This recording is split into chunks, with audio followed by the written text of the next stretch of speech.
pemerhati pendidikan.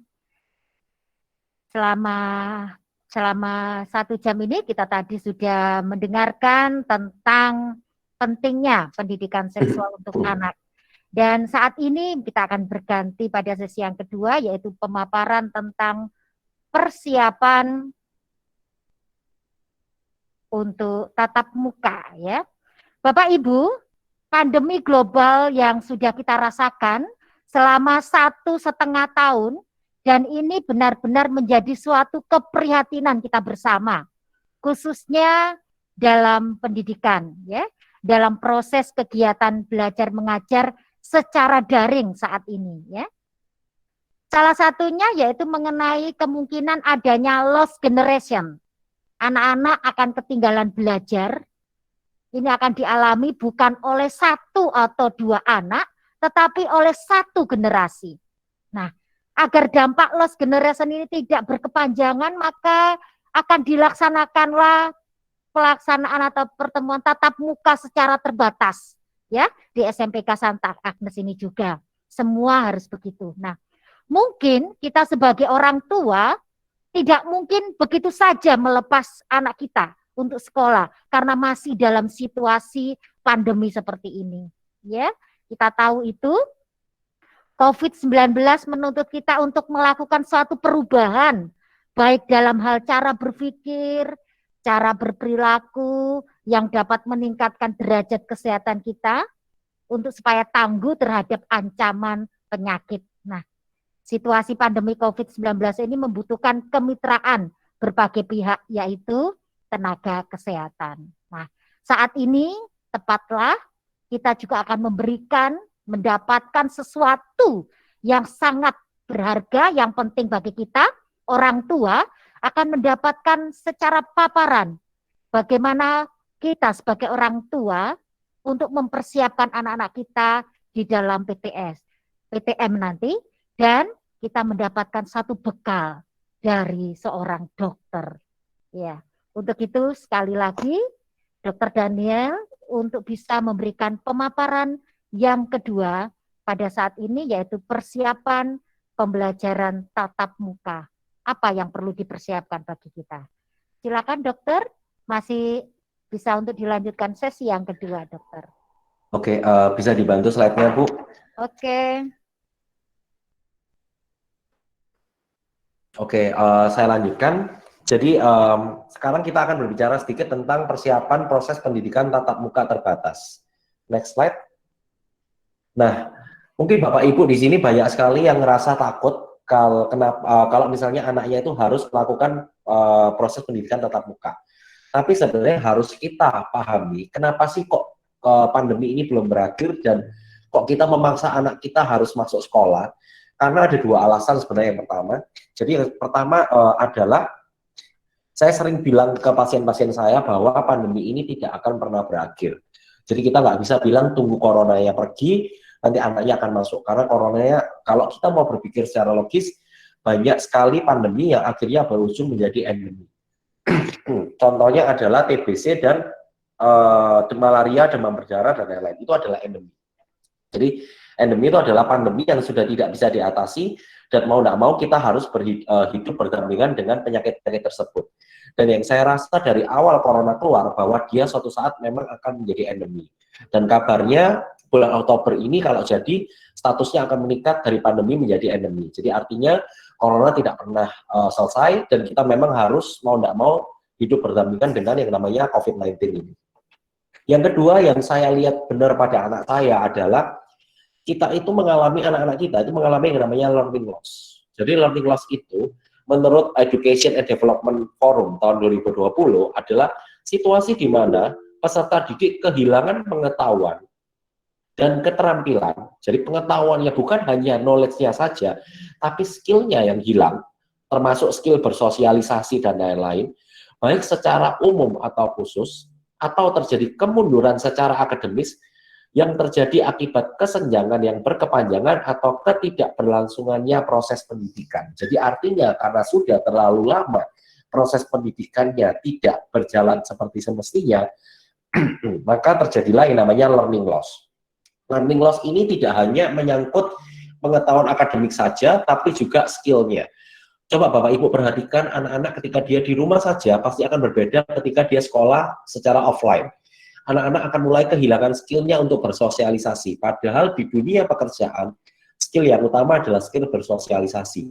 Gimana kita menjalin relasi dengan orang, gimana kita berempati dengan orang, itu adalah yang penting. Mengapa? Oleh karena itulah kenapa kok kita pertimbangkan untuk melakukan PTM ini.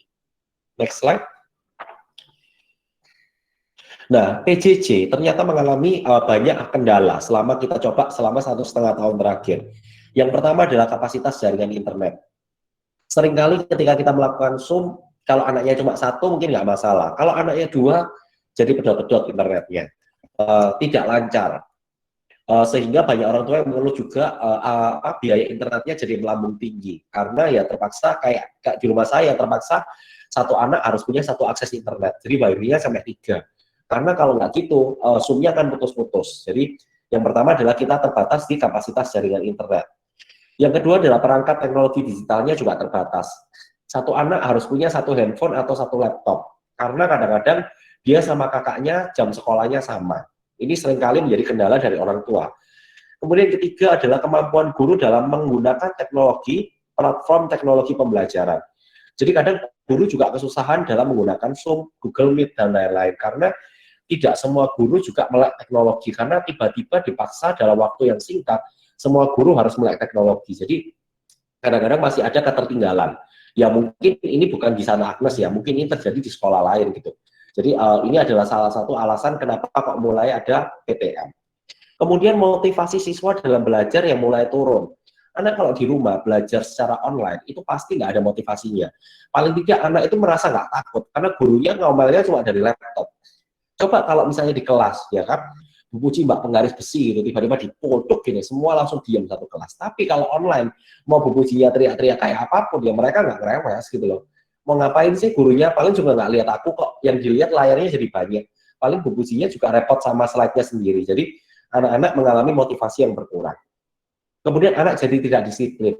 Pasti Bapak Ibu sering lihat anaknya waktu sekolah, anaknya jadi tidur-tiduran, atasannya pakai seragam, bawahnya pakai sandal, terus sambil ngemil, sambil apa, rasa bosan atau kejenuhan dari siswa. Dan ini kalau dibiarkan terlalu lama juga sebenarnya akan berbahaya bagi perkembangan dari anak-anak. Next. Untuk persiapan dari PTMT ini sebenarnya ada 3 hal yang harus kita siapkan Bapak Ibu.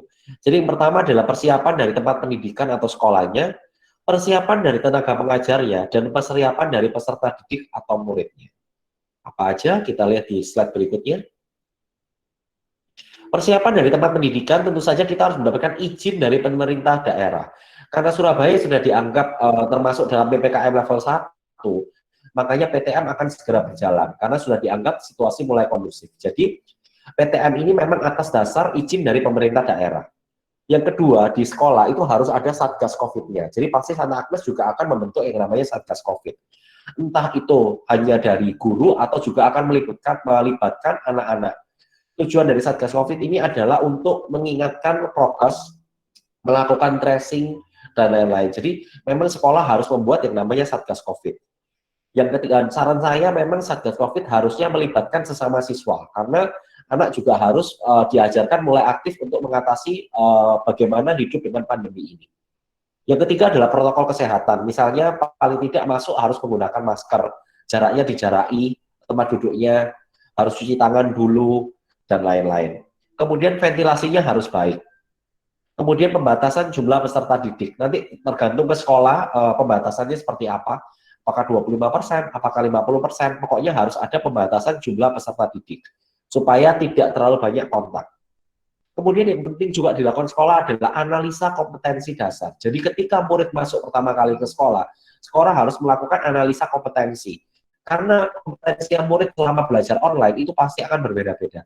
Pasti nanti ada 1-2 orang yang akan ketinggalan dibandingkan dari teman-temannya. Jadi sekolah harus melakukan analisa dulu, karena tidak bisa tiba-tiba kayak kalau dulu siswanya libur sebulan karena kenaikan kelas, ketika dia masuk, kompetensinya masih sama.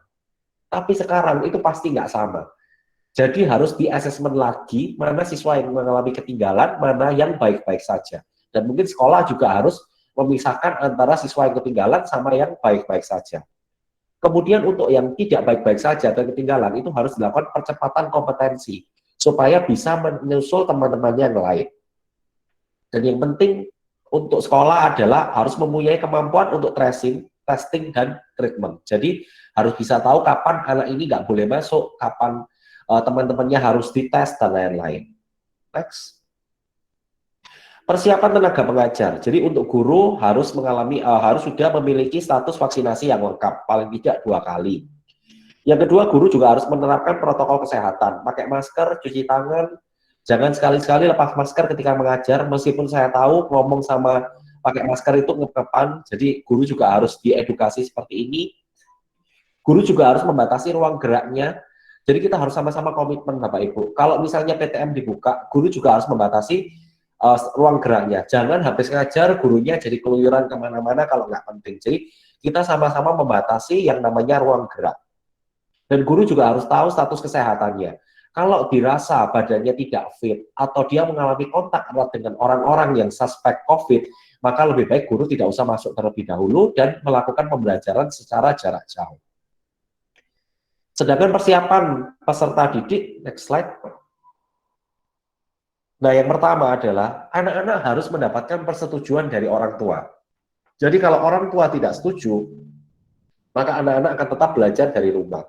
Dan memang saya yakin Sankes juga tidak akan melakukan diskriminasi pada anak-anak yang tidak disetujui sama orang tuanya. Pasti akan dikasih yang terbaik. Jadi Bapak Ibu kalau merasa masih was-was, Bapak Ibu juga berhak menolak anaknya untuk masuk. Jadi karena memang kalau anak masuk syaratnya harus ada tanda tangan dari orang tua. Kemudian anak juga harus menerapkan protokol kesehatan. Anaknya datang harus dikasih masker. Kalau perlu maskernya didobel. Seperti yang kita tahu bahwa varian Delta membutuhkan masker double. Kemudian anaknya diajarin cuci tangan, dibawain hand sanitizer, diberitahu nak jangan pegang-pegang temennya, jangan deket-deket temennya, ngomongnya seperlunya, dan lain-lain. Kemudian anak juga harus dibatasi ruang geraknya. Kalau bisa kantinnya jangan dibuka terlebih dahulu karena kantin akan membuat para siswa berkumpul. Anaknya juga jangan nge-mall kemana-mana kalau nggak perlu. Jadi sama-sama komitmen antara guru dengan anak. Kalau gurunya sudah niaga, anaknya masih keluyuran, maka ya PTM-nya nggak akan berjalan dengan baik. Jadi harus membatasi ruang gerak. Kemudian vaksinasi kalau memang memungkinkan, karena sekarang sudah ada vaksinasi untuk 12 tahun ke atas. Jadi kalau memungkinkan, anaknya juga divaksinasi untuk saling melindungi. Jadi saya juga mau menekankan bahwa vaksinasi itu tidak bisa membuat kita tidak kena, tapi paling tidak kalau kita kena, itu kita hanya flu biasa. Jadi gejalanya tidak berat. Itu yang penting. Jadi jangan dikira kalau sudah vaksin maka semua jadi kebal. Tidak, prokes tetap harus jalan. Kemudian orang tua dan anak juga harus mengetahui status kesehatan. Kapan anak tidak boleh masuk ke sekolah. Kalau anak mengalami demam, mengalami pilek, mengalami batuk, diare, sakit kepala, dan lain-lain, jangan dimasukin ke sekolah. Mendingan izin saja ke gurunya. Kemudian segera dilakukan testing. Tadi saya ajarin bagaimana cara melakukan testing yang benar.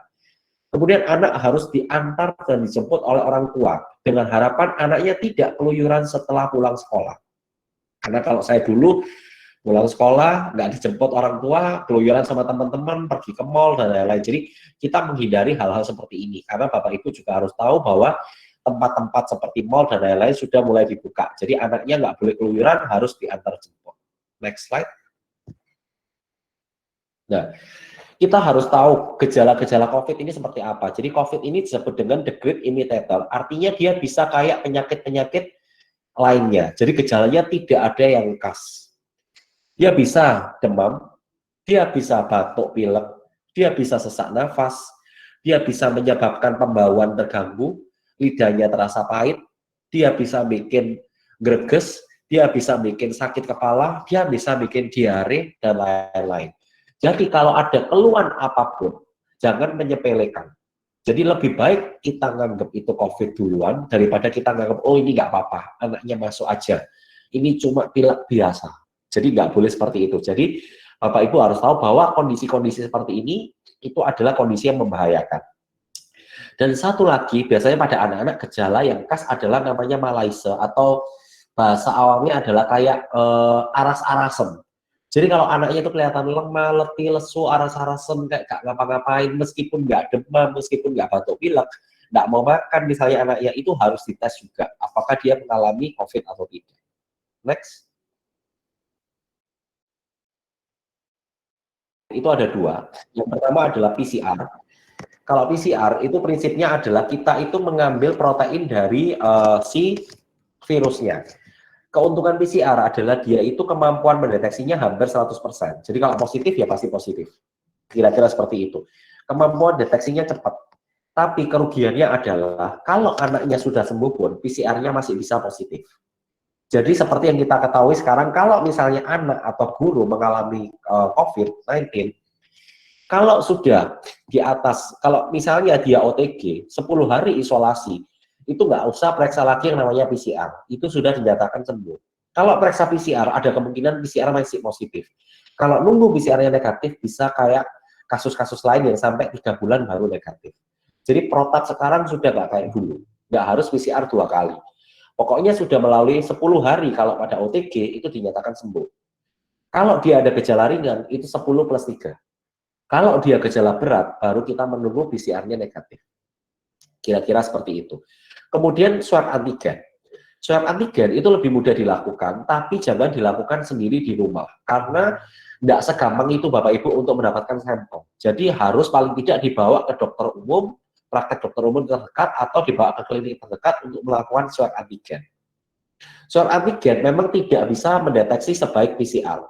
Dan biasanya dia akan positif. Jadi kalau orangnya positif, dia akan terdeteksi dengan swab antigen 5 hari pertama. Kalau sudah hari ke-6, hari ke-7, dia udah panas hari ke-6, hari ke-7, di swab antigen itu percuma. Jadi kalau Bapak Ibu misalnya nih, anaknya ternyata demamnya hari Senin, nggak dicek apa-apa, terus Senin depannya baru mau dicekin, anaknya baru mau di swab. Jangan di swab antigen, karena hasilnya pasti negatif meskipun anaknya kena COVID. Karena antigen ya sudah sangat turun sehingga tidak bisa kedetek. Jadi dia hanya bisa mendetek 5 hari pertama. Nah, kira-kira kapan sih kita harus melakukan tes? Kita harus melakukan tes itu bukan ketika gejalanya keluar, tapi 3 hari setelah gejalanya keluar. Jadi kalau anak mengalami demam dan lain-lain, Bapak Ibu misalnya langsung, oh panik nih, langsung ditesin, hasilnya negatif. Jangan seneng dulu, tunggu 3 hari dulu. Kalau 3 hari lagi, dia masih ada gejalanya, tes sekali lagi. Biasanya hasilnya jadi positif. Jadi butuh waktu 3 hari supaya dia bisa terdeteksi baik pada PCR maupun pada swab antigen. Jadi ceritanya kayak gini, ini virusnya, ketika virus itu masuk ke badan saya, itu dia tidak bisa langsung terdeteksi. Dia butuh waktu. Nah, waktunya itu rentangnya adalah 3 hari.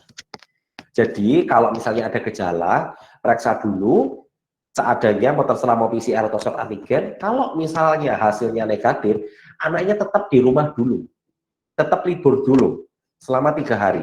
Kemudian cek ulang. Kalau memang nggak apa-apa, ya sudah, besok langsung. Tapi kalau hasilnya negatif, kalau hasilnya jadi positif, maka anaknya harus diperlakukan bahwa dia terkena COVID. Next slide. Nah, ketika anak positif, Bapak dan Ibu juga jangan terlalu heboh. Jadi harus tahu pertolongan pertamanya gimana. Pertolongannya ada 2. Kita bisa melakukan isolasi mandiri atau anak dibawa ke rumah sakit. Next slide. Kalau misalnya kapan isolasi mandiri, kalau anak tidak menimbulkan gejala yang berat, artinya anaknya tidak demam tinggi, anaknya masih mau makan, anaknya masih mau minum, masih bisa beraktivitas, anaknya tidak sesak nafas, maka bisa dilakukan isolasi mandiri. Syarat isolasi mandiri adalah ruangannya harus terpisah dari anggota keluarga yang lain. Jadi anaknya ditaruh di kamar sendiri, ya kalau bisa jangan keluar-keluar, pokoknya di sana, keluar cuma seperlunya kalau misalnya dia harus mandi. Kalau misalnya mau mandi, ya anaknya keluar harus pakai masker. Siapin obat-obatan sesuai dengan gejala penyakitnya. Jangan lupa dikasih vitamin untuk meningkatkan imun tubuh, karena kita harus ingat bahwa COVID adalah virus, yang bisa bunuh virus hanya imun tubuhnya kita sendiri. Jangan termakan semua hoax-hoax yang bilang dikasih ivermectin dan lain-lain, karena itu masih belum terbukti secara medis. Jadi jangan dikonsumsi sendiri kalau tidak atas petunjuk dari dokter. Kemudian anaknya disuruh olahraga, disuruh berjemur, ventilasi ruangan harus baik. Kalau perlu cari kamar isolasinya yang bisa dibuka jendelanya, ada kontak dengan udara luar, supaya virusnya tidak mulak di satu ruangan. Jangan lupa siapkan termometer, oximeter, Dan kalau perlu tabung oksigen di dalam rumah, kalau misalnya ada yang kena, buat jaga-jaga. Kemudian gunakan barang-barang secara terpisah, kemudian tetap menggunakan masker selama di rumah. Dan jangan lupa melakukan tracing pada orang-orang di rumah. Jadi kalau anaknya kena, satu rumah harus diperiksa siapa aja yang kena. Nah, next slide. Kapan anak harus ke rumah sakit? Yang pertama, kalau misalnya gejalanya tidak membaik setelah 3 hari. Jadi sudah diminumin obat selama 3 hari, tidak ada perbaikan, masih demam, masih batuk-batuk, nggak karu-karuan, maka anak harus segera dibawa ke rumah sakit. Atau yang kedua, gejalanya semakin memburuk.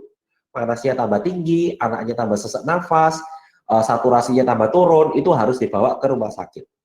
Kemudian kalau dari awal anaknya ada gejala sesak nafas, kalau ada gejala sesak nafas berarti COVID-nya sudah nyerang ke paru-paru. Maka anaknya membutuhkan oksigen sebenarnya. Jadi harus dibawa ke rumah sakit. Yang keempat indikasinya adalah saturasi oksigen di bawah 90%. Kalau saran saya nggak usah nunggu 90%, 94% ke bawah itu sudah saatnya dibawa ke rumah sakit sebelum terlambat. Dan kalau anak ada penyakit komorbid, nah ini penting nih. Banyak orang beranggapan bahwa penyakit komorbid itu hanya dimiliki oleh orang dewasa. Tapi anak juga bisa punya yang namanya penyakit komorbid. Penyakit komorbid pada anak yang sering adalah satu, kalau misalnya anak itu punya kanker apapun, kankeran juga bisa menyerang anak-anak, contohnya leukemia dan lain-lain. Itu adalah komorbid. Yang kedua, yang sering kita lupa adalah obesitas. Kalau anak kita berat badannya besar, obesitas, itu sudah dianggap anaknya punya komorbid. Berarti kalau dia kena, dia harus dibawa ke rumah sakit. Yang ketiga, kalau anak punya penyakit-penyakit seperti autoimun. Contohnya adalah penyakit pada anak autoimun yang sering adalah penyakit-penyakit ginjal. Jadi kalau anak punya penyakit-penyakit seperti itu, maka dia dianggap punya komorbid dan harus segera dibawa ke rumah sakit.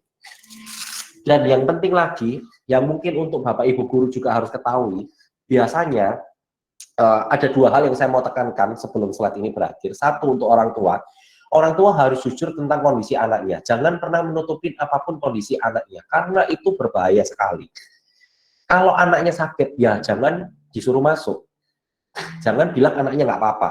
Anaknya sakit, ya anaknya disuruh di rumah. Jangan dibilang anaknya, oh nggak apa-apa bu. Ya, karena orang tuanya stres kalau sekolah online. Orang tua harus jujur tentang kondisi anak. Kalau anaknya terdeteksi positif, orang tua harus lapor terhadap gurunya, karena guru akan mendeteksi atau akan melakukan tracing pada anak-anak lain yang masuk bersamaan dengan anak tersebut. Jadi orang tua harus jujur. Yang kedua adalah guru harus tahu tentang kondisi anak. Jadi kalau misalnya gurunya lihat anaknya yang biasanya semangat terus tiba-tiba kok jadi kayak malas-malesan, anggop-anggop, kayak nggak nafsu makan, kayak kayak aras-arasan, itu juga harus curiga. Karena gejala pada anak-anak biasanya tidak se ekstrim pada orang dewasa. Jadi guru juga selain ngetesi suhu, ngetesi oximeter, juga melihat anaknya batuk pilek atau tidak, sesak nafas atau tidak, juga harus memperhatikan gerak-gerik dari si anaknya. Kalau gerak-gerik anaknya mencurigakan, misalnya kayak lemes dan lain-lain, lebih baik anaknya dipulangkan. Dan tolong maksudnya untuk semua orang tua, jangan ada perasaan tersinggung kalau misalnya mendapatkan perlakuan seperti itu, karena kita ini butuhnya saling menjaga. Kalau misalnya kita nggak bisa saling menjaga, maka PTN-nya ini tidak akan berlangsung dengan baik. Dan ya itu yang terjadi nanti akan mengakibatkan learning loss-nya lebih banyak buat anak-anak kita. Ya kira-kira begitu yang bisa saya sampaikan tentang ini. Mungkin kalau ada hal yang ingin kita diskusikan, kita bisa diskusikan bersama. Terima kasih. Terima kasih Dr. Daniel sudah memaparkan tentang persiapan pembelajaran tatap muka yang sangat bermanfaat bagi kita selaku orang tua. Karena mau tidak mau PTM ini akan dilaksanakan, ya. Tapi dalam tanda tadi kalau orang tua tidak mengizinkan, kondisi anak tidak baik, jangan dipaksakan untuk masuk. Karena ini demi kepentingan kita bersama.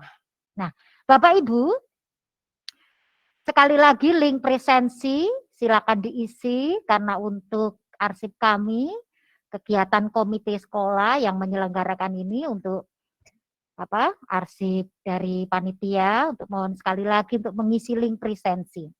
Baik, saya akan membuka pertanyaan, 3 pertanyaan. Silakan Bapak Ibu bertanya karena sebentar lagi PTM akan dilaksanakan sehingga mungkin ada sesuatu yang ingin disampaikan atau sharing atau diskusi. Silakan. Silakan Bapak Ibu. Kami buka pertanyaannya. Silakan. Nanti tolong dilihat di R1, R2 ya. Mungkin ada yang bertanya. Ada pertanyaan Bapak Ibu? Nah, inilah manfaat kita. Sebelum PTM kita mendapatkan sesuatu yang berharga dari seorang tenaga kesehatan, Dr. Daniel yang berada di tengah-tengah kita, sehingga kita tidak bingung lagi ya untuk melepas anak kita saat sekolah nanti. Silakan, ada pertanyaan? Selamat siang, Ci. Oh ya, silakan. Selamat siang, Dok. Siang. Maaf, saya off cam, soalnya saya ada di luar. Oke, ya Bu. Nama Bu? Saya mau bertanya, anak saya ini kan ada punya alergi di udara dingin, atau juga saat mungkin ada debu, atau juga kadang beberapa pemicu. Nah, itu kan hubungannya dengan hidung dan saluran pernafasan ya. Nah, kalau misalnya PTM, apakah itu diperbolehkan? Oh, anak yang punya alergi seperti ini, memang belum sinus, tapi kan zaman sekarang ini kalau ada yang bersin sedikit atau batuk sedikit, terus kan menimbulkan apa ya, kecurigaan gitu. Bagaimana ya solusinya kalau kondisinya seperti itu? Terima kasih sebelumnya. Pertanyaan sementara itu aja dulu. Terima kasih. Namanya siapa Ibu? Kami catat nama Ibu. Nama anaknya. Nama Ibu siapa? Dari R berapa tadi? Namanya? R berapa ya? Nama Yuliana. R2, R2. R2 Ibu. Ya. Ibu Ya, namanya R2. siapa? Yuli. Oh, Ibu Yuli ya. Terima kasih Ibu Yuli. Terima Ya. kasih. Baik, Bu. pertanyaan ya Bu. Pertanyaan kedua. Silakan. Pertanyaan kedua ini ada yang chatbox dokter. Apakah saya boleh meminta nomor kontak Dokter Daniel? Nah, itu nanti dijawab ya dok ya. Malu dokter jadi di chatbox itu. Nanti yang malu-malu saya WA aja ya dokter ya. Nanti dijawab ya. Baik. Ada pertanyaan lagi Bapak Ibu silakan. Kesempatan yang baik harus kita gunakan ya. Karena apa? Kita akan melakukan PTM sekolah SMP Santa Agnes ini, maka secara khusus komite SMP Santa Agnes mengundang Dokter Daniel untuk kita semua, ya, supaya semua itu dibekali ya, sungguh-sungguh. Ya silakan Ibu Yuyun untuk bertanya. Ibu Ci, saya mau nanya lagi. Oh, untuk iya, PTM boleh. ini nanti prosesnya apa seperti yang simulasi yang pertama, di mana hanya mata pelajaran anak yang kurang dikuasai, atau semua mata pelajaran sudah mulai di PTM kan? Oke, ya Bu, saya Terima kasih Bu. Ya. Nah, kalau oke. Ada lagi pertanyaannya? Pertanyaannya lagi yang ketiga. Ada lagi Bapak Ibu silakan yang di R1, R2 mungkin nanti akan dibantu oleh admin untuk melihat. Dan itu nomor kontaknya sudah ada ditulis di chat ya. Boleh konsultasi ya. Selamat siang Bu Budi. Oh ya silakan Ibu. Iya. Dari mana Ibu? Saya R1 ya kayaknya ya. Saya Widya Bu. Oh iya Bu R1 ya. Bu, saya cuman masalahnya kalau untuk PTM ya, kalau untuk antar jemputnya anak-anak itu gimana ya? Karena memang saya sih kerja, papanya juga kadang luar kota. Kalau misalnya kita pakai online, jasa online apa boleh ya Bu ya? Oke, ya Bu. Oke, dan mau tahu itu pengaturan jamnya nanti dikasih tahu juga ya untuk masuknya terus yang pulangnya gitu ya. Iya, oke, nanti dijawab. Oke, ya Bu. Terima kasih. Terima kasih. Baik, ada lagi pertanyaan Bapak Ibu? Tidak usah malu Bapak Ibu, ini Dokter Daniel itu alumni SMP Santa Agnes ya. Jadi keluarga kita juga. Jadi bertanyalah, tidak usah malu karena sesuatu yang sangat berharga. Kalau besok mungkin Dokter Daniel repot, hari ini hari Sabtu sebenarnya untuk keluarga tapi untuk kita semua. Ya. Baik, mungkin dokter, ini dulu ada 3 pertanyaan, mungkin 1 pertanyaan dulu dari Ibu Yuli tentang tadi yang alergi tadi, Dok. Silakan. Oke, jadi sebenarnya kasusnya sama dengan saya. Saya juga punya alergi udara dingin, dan kalau pagi pasti ngepres-ngepres lah karu-karuan. Dan ya mungkin itu kadang-kadang bisa menjadi masalah juga di era sekarang ya, karena kalau orang sekarang tuh ibaratnya kalau bersin aja kayak punya penyakit yang gimana gitu kan ya. Jadi sebenarnya kalau dari saya, alergi itu bukan merupakan suatu penyakit komorbid. Jadi itu nggak akan ada masalah. Apakah anaknya mau dibuat masuk atau tidak? Sebenarnya kalau masuk pun nggak masalah karena itu bukan komorbid.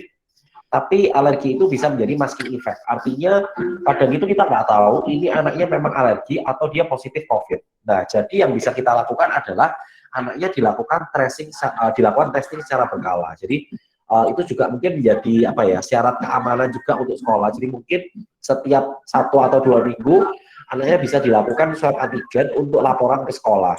Jadi kemudian minta surat keterangan dari dokter bahwa menyatakan bahwa anak ini punya yang namanya rinitis alergi. Jadi memang dia punya alergi, kalau dia bersin-bersin ya memang itu karena alergi ya, bukan karena dia kena COVID-nya. Jadi saran saya dikomunikasikan aja sama sekolah dulu, jadi supaya sama-sama enak, Bu. Jadi supaya tidak terjadi kesalahpahaman terhadap orang tua siswa yang lain. Jadi kok nanti anaknya cerita nih, si anak B cerita, "Mah, itu temanku bersin-bersin kok boleh masuk, Mah." Nah, kayak gitu. Jadi nanti takutnya akan menimbulkan konflik di kemudian hari. Jadi lebih baik pakai surat dokter dan menyatakan bahwa anak ini ada rinitis alergi, dilampirkan ke sekolah, kemudian setiap 1 atau 2 minggu sekali hasil dari swab antigennya bisa juga dilaporkan. Kira-kira seperti itu. Kalau pertanyaan kedua, saya nggak tahu jawabannya, jadi mungkin nanti yang jawab mungkin Bu Puji ya, terkait sesuai dengan simulasi atau tidak. Kemudian yang ketiga, masalah antar jemput. Nah, jadi gini, kenapa kok kita menyarankan di antar jemput? Ini sebenarnya nggak saklek ya, Bu ya, karena saya tahu juga banyak orang tua yang bekerja. Disarankan antar jemput ini sebenarnya supaya anak ketika dia selesai pulang, itu dia nggak keluyuran. Yang kita pikir sebenarnya seperti itu. Kemudian apakah boleh menggunakan jasa online? Sebenarnya dari pihak kesehatan sebenarnya nggak masalah, asal jasa online-nya nggak ganti-ganti, Bu, kalau bisa.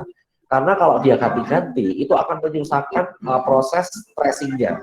Jadi misalnya kalau misalnya jasa online, misalnya sudah pakai jasa A, ya udah tiap hari yang jemput ya orangnya A ini terus. Jadi ketika anak itu kontak dengan orang, jumlah kontaknya itu dibatasi. Bukan yang kayak hari ini sama Gojek A, besok sama Gojek B, besok lagi sama Gojek C. Anaknya terlalu banyak kontak dengan orang asing. Tapi kalau misalnya pun tidak bisa, ya kan sebenarnya kan hal kayak gini itu di luar kontrolnya sekolah dan nggak bisa dimonitor. Orang tua juga bisa aja berbohong ke sekolah sebenarnya. Kalau misalnya tidak bisa, nggak apa-apa. Misalnya mau pakai tukang ojek yang berbeda, nggak apa-apa. Cuma anaknya diajarin. Jadi misalnya nih, Nak, kamu nanti kalau sudah dijemput sama tukang ojeknya, kamu tetap pakai masker. Bapaknya juga dilihat dia pakai masker atau tidak. Kemudian kalau selama kamu di sepeda motor atau di mobil, jangan pegang-pegang apapun. Jangan dekat-dekat juga sama bapaknya. Ngomong seperlunya aja. Sampai rumah langsung cuci tangan, langsung mandi, baru pegang anggota keluarga yang lain. Jadi kira-kira bisa diedukasi seperti itu. Ya. Baik. Terima kasih Dokter Daniel. Yang tadi nanti akan disosialisasikan oleh pihak sekolah dan Satgas COVID, ya. Karena kemarin sudah melakukan pertemuan dengan Satgas, ya, kemudian sekolah dan Dignas. Jadi akan disampaikan, ya, karena mesti ada perubahan, selalu ada perubahan. Kami sudah siap dengan video-video yang sudah kami sampaikan, yang dulu pada saat pertemuan orang tua, kami sudah mempersiapkan semua dengan komite sekolah juga. Nah, jadi nanti akan diinfokan ya Bapak Ibu tentang PTM ini berapa yang datang, karena mungkin hanya sekitar kelas hybrid 15 satu kelas ya, yang kami ada di kelas itu sekitar segitu ya. Jadi mungkin akan disampaikan kepada kaur kurikulum dan Satgas COVID lebih tepatnya, nanti akan diberikan waktu Bapak Ibu. Kemudian dokter, ada pertanyaan di sini. Saya mau bertanya, kalau gizinya belum memenuhi untuk anak itu, apa harus ikut PTM? atau berdasarkan pertimbangan sekolah? Itu pertanyaan dari orang tua Gavin Harrison Wijaya dari LR1. Kemudian pertanyaan kedua, apakah semua guru, staf, dan karyawan di SMPK Santa Agnes sudah divaksin? Jawabannya sudah, Bapak Ibu, kami sudah melakukan vaksin sampai 2 kali. Ya, sudah melakukan itu semua. Ya. Untuk pertanyaan yang itu, dokter, mungkin pertanyaan jawabannya apa, dokter? Mungkin bisa menjawab. Jadi kalau misalnya untuk Bapak Ibu, kalau misalnya Santa Agnes memang sudah melakukan PTM terbatas, artinya semua syarat-syarat yang tadi saya ungkapkan pasti sudah dipenuhi. Jadi nggak usah khawatir. Kemudian kalau masalah status gizi, jadi sebenarnya status gizinya ini tergantung seperti apa. Jadi kalau misalnya justru COVID ini lebih rentan menyerang anak-anak dengan obesitas dibandingkan pada anak-anak yang kurus. Kadang-kadang kalau kurus kan kita ngomong itu status gizinya kurang gitu kan.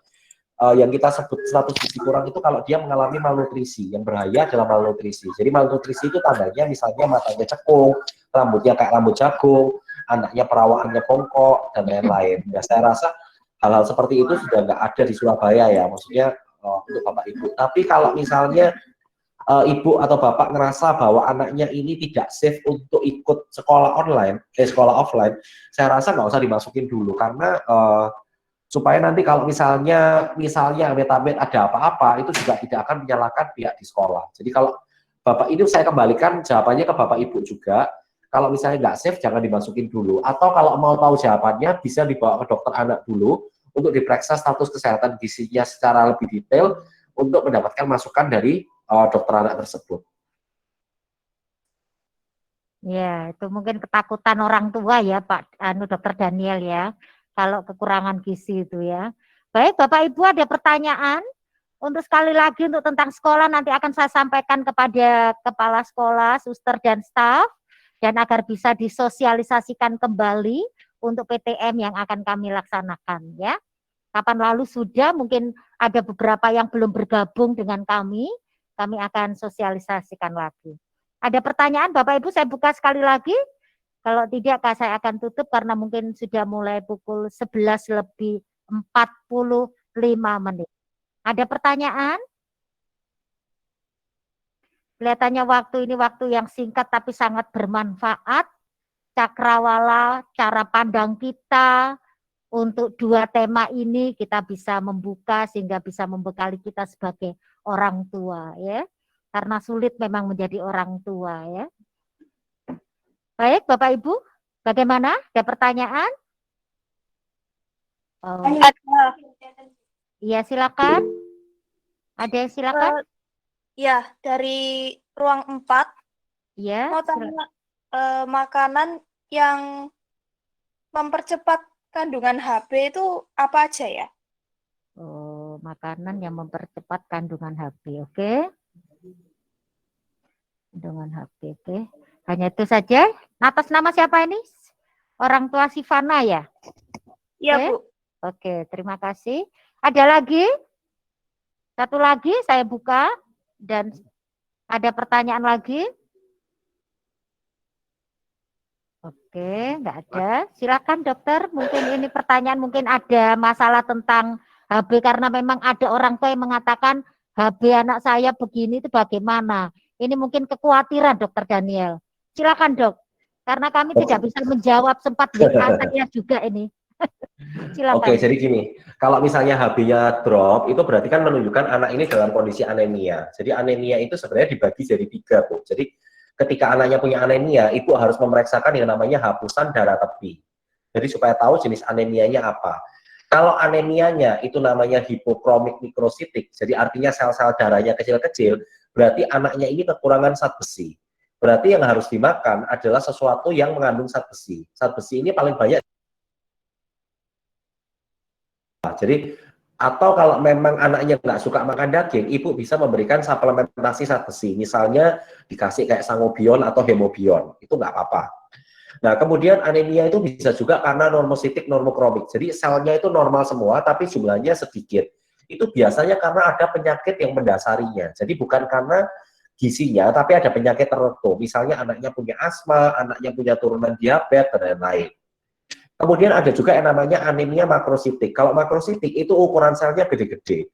Kalau dia gede-gede itu HB-nya itu berarti kekurangan vitamin B12. Nah, vitamin B12 ini bisa didapat dari susu, dari keju, dari jeroan, dan juga dari daging. Jadi harus jelas dulu HB-nya ini kenapa kok drop. Dan biasanya kalau dia makrositik itu bisa juga berhubungan karena anaknya punya MAH.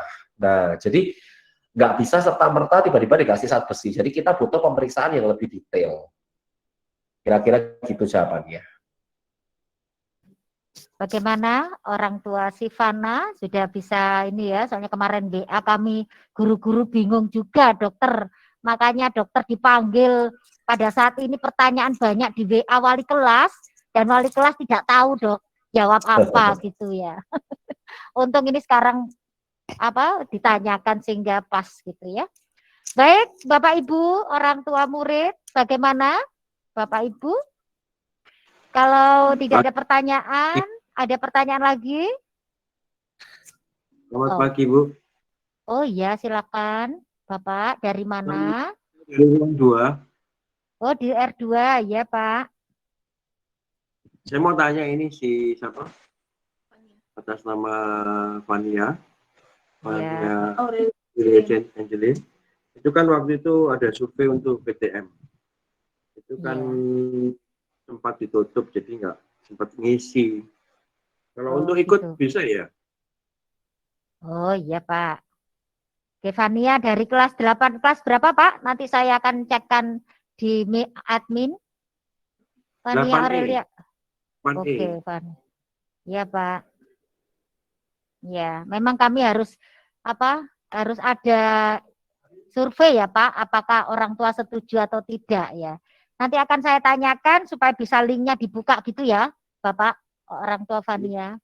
Kemarin tidak menulis survei gitu ya, ya Bapak.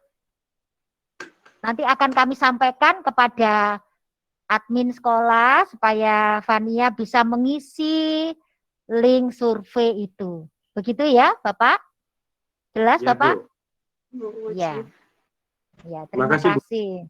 Iya, Pak. Terima kasih kembali. Ya. Baik, Bapak Ibu orang tua murid, sekarang pukul 11:45.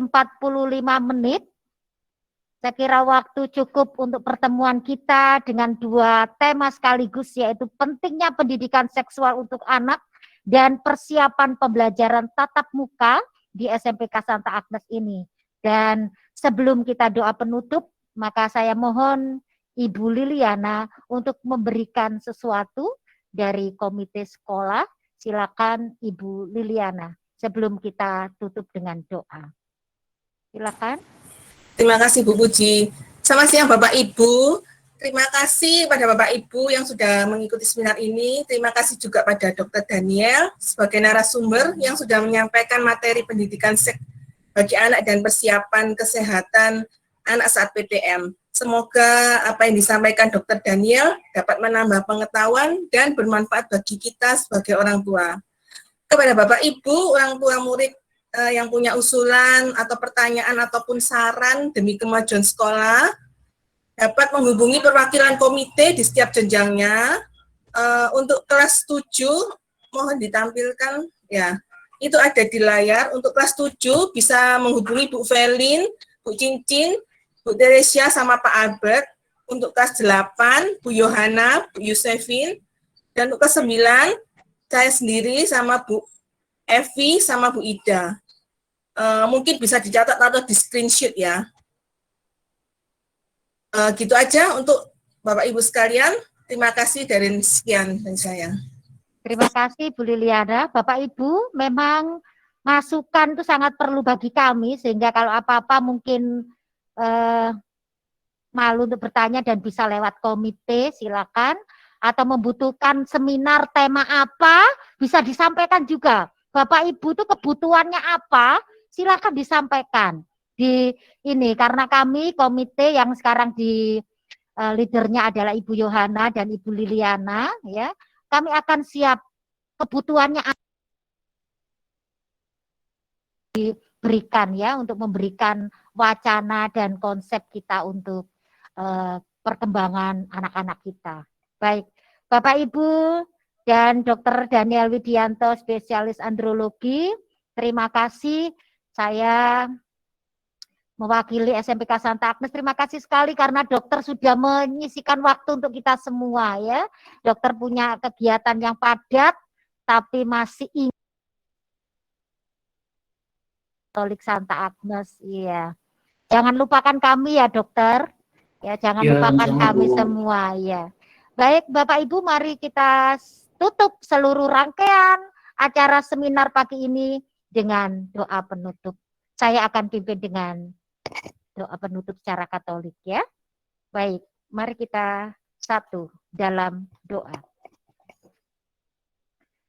Dalam nama Bapa dan Putra dan Roh Kudus, amin.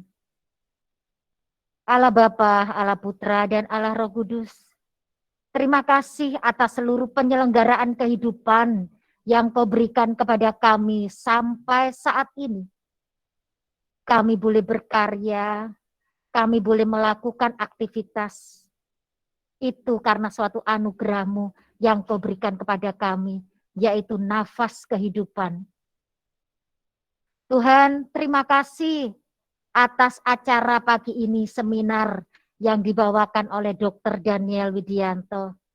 Terima kasih atas sesuatu yang berharga bagi kami untuk orang tua murid kelas 7, kelas 8, dan 9. Sehingga kami selaku orang tua dapat mendampingi putra-putri kami demi perkembangan mereka. Kami yakin Tuhan, acara ini lancar karena Engkau sendirilah yang memimpin, Roh Kudus-Mu berkarya atas kami semua. Terima kasih atas kesempatan yang indah ini. Semoga lewat acara ini kami tetap bisa melakukan sesuatu yang terbaik bagi diri kami, orang tua, anak-anak, sekolah, dan bagi negara dan bangsa kami. Terima kasih Tuhan atas semuanya, dan doa yang kurang sempurna ini kami sampaikan ke dalam tangan kasih-Mu. Kemuliaan kepada Bapa dan Putra dan Roh Kudus, seperti pada permulaan, sekarang, selalu, dan sepanjang segala abad. Amin. Santa Agnes, doakanlah kami. Amin. Dalam nama Bapa dan Putra dan Roh Kudus. Amin. Terima kasih Bapak Ibu, terima kasih atas kehadirannya selama 2 jam bersama di dalam seminar hari ini. Sampai jumpa di tema dan topik yang berbeda ya. Terima kasih semuanya untuk Bapak Ibu, komite sekolah, semuanya yang mendukung acara ini. Terima kasih, sampai jumpa. Terima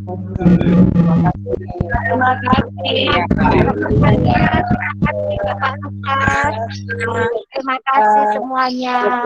Kita berikan tepuk tangan untuk komite sekolah.